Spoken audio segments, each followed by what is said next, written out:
Today I'm going to show you how to make this rhinestone t-shirt using your Cricut and an easy press or heat press.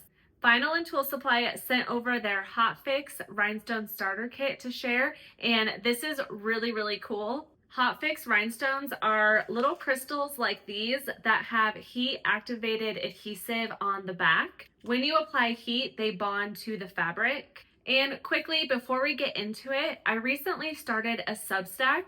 If you don't know what that is, it's basically like a blog, but even better. I write up all my projects in detail so you can go back and reference it all in one spot. I also added a membership side to it where with each project you get a downloadable PDF cheat sheet. With this, you'll get supplies, settings, steps, best tips all on one sheet. You can print it out and have it right next to you while you're using the Cricut. I already have one ready to go for the rhinestone project, and for each week, whatever project I put out, there will be a new downloadable PDF. Quick close-up look of the t-shirt, and let's get into the video. Here's the Hot Fix starter bundle that Vinyl and Tulle sent over. Inside, it has the blue rhinestone template flock. The white roll is the rhinestone mask.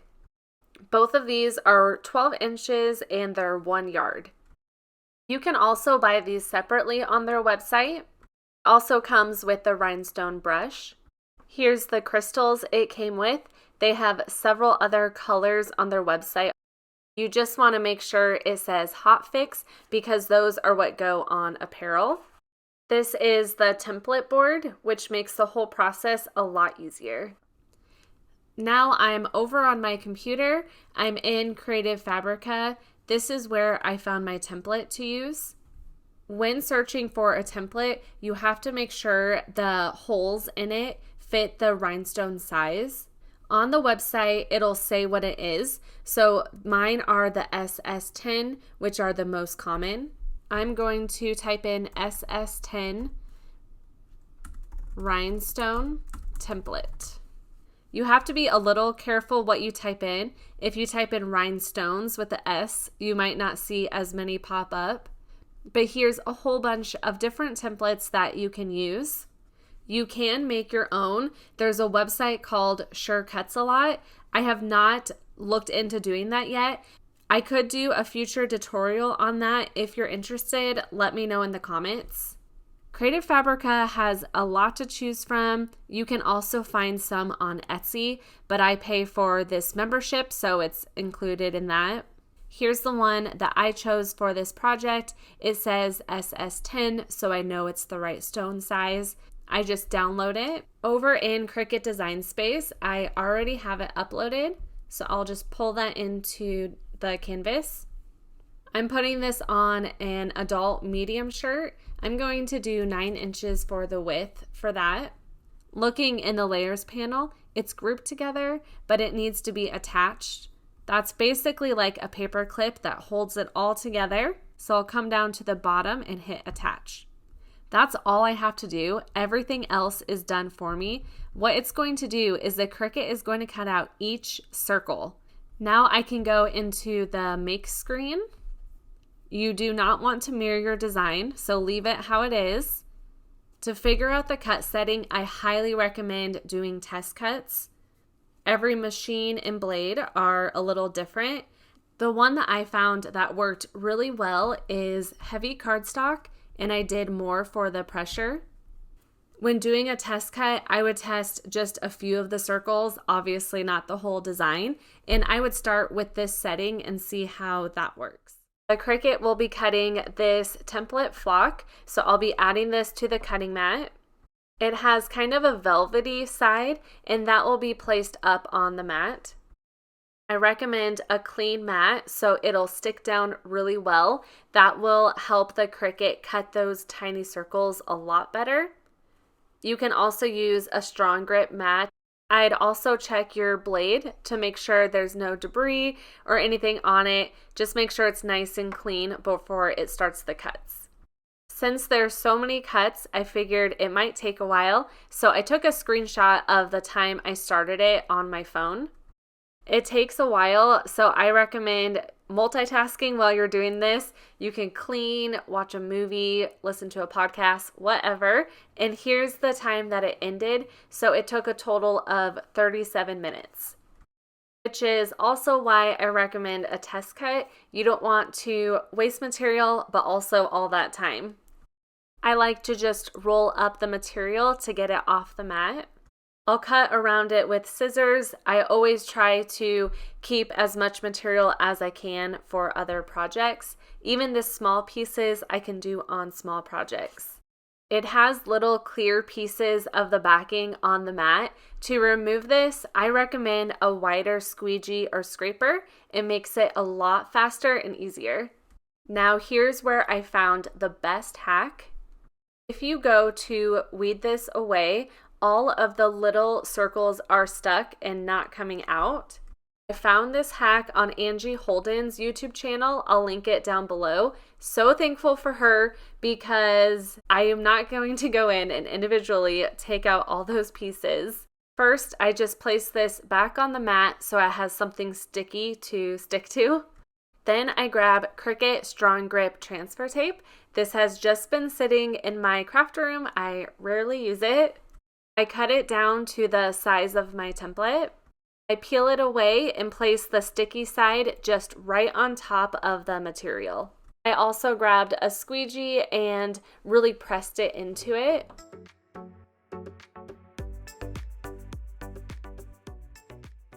Then I removed the transfer tape and look how many pieces this is picking up. I can remove the template from the mat, and just the sticky part of the mat you can see picked up a lot too. There were some still stuck inside the template, so I just went in and took those out individually. You can just kind of use your fingers to grab them. You can use a weeding tool as well. This takes a little bit of patience. It wasn't too bad. The worst part was it kept sticking to my fingers. I should have used the weeding tool on the self-healing mat, otherwise you could get some holes in the foam part of the tray, but it ended up being fine, and here's how it looks. Now I'm ready to add the crystals. I just pour it over the template. Here's what the brush looks like. I just run it over the crystals. You want to do it somewhat gently to have those crystals to fall into place. I'll just zoom this up so you don't have to watch me slowly do this.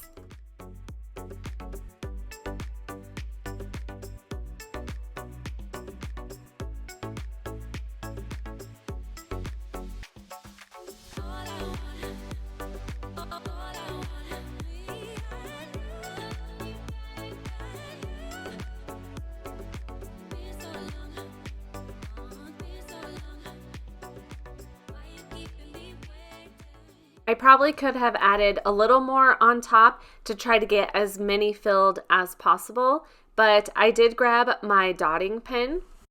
This is a wax pen that picks up those rhinestones, so I'm able to place it in the empty circles. Once it's done, I really double check to make sure all the circles were filled and that there wasn't any lying around that shouldn't be there. Now I'm ready for my rhinestone mask. I cut it to size, remove it from the backing, then I place the sticky side over the design. With this part, you want to carefully set it down. I actually should have started in the center and rolled it out. I didn't do that, but it actually ended up being fine. You just really don't want those rhinestones to move around. Mask wasn't quite tall enough, so don't make that mistake. Make sure that mask covers the entire design. I added the mask on the top, but I ended up doing something different. I'll show you how I made it work in a little bit. Now you want to run your squeegee over the mask and make sure that they're all sticking to it. You want to do this pretty lightly. You don't want to turn over those rhinestones. I'm using my Cricut Easy Press for this. I set it to 350 degrees for 15 seconds. Once it's heated up, I pre-press my shirt for about 5 to 10 seconds. This will remove moisture and really help the rhinestones adhere. Then I pick up that mask and make sure all the rhinestones are picking up with it. Do this very slowly. This is one of those projects that you need some patience and you just want to take your time with it. I was so nervous a rhinestone wasn't going to stick, but they all did. I placed this down on the shirt. One of the crystals on the bottom of the Q shifted a little. I just picked up that mask and fixed it. You can't really see here. Made it easy that it was on the bottom. If it happens to any other pieces, you could just turn the whole thing around and fix it on that sticky side. Then I press it with medium pressure. You don't have to push too hard, which is nice. It's a warm peel, so I actually did this right after I pressed it and it worked great. All of the rhinestones stuck down and none lifted up.